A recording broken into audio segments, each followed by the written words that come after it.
சின்னையா என்றழைத்த செங்கனிவாய் மூடியதோ உண்ணு ஐயா என்றெடுத்து ஊட்டிய கை வாடியதோ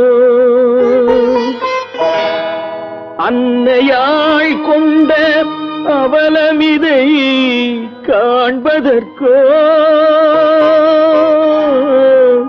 கண்ணையான் பெற்றுள்ளேன் காளி.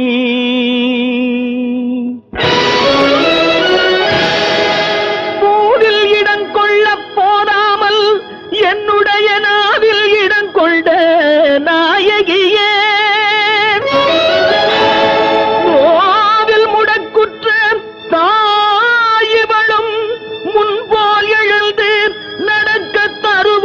நலம்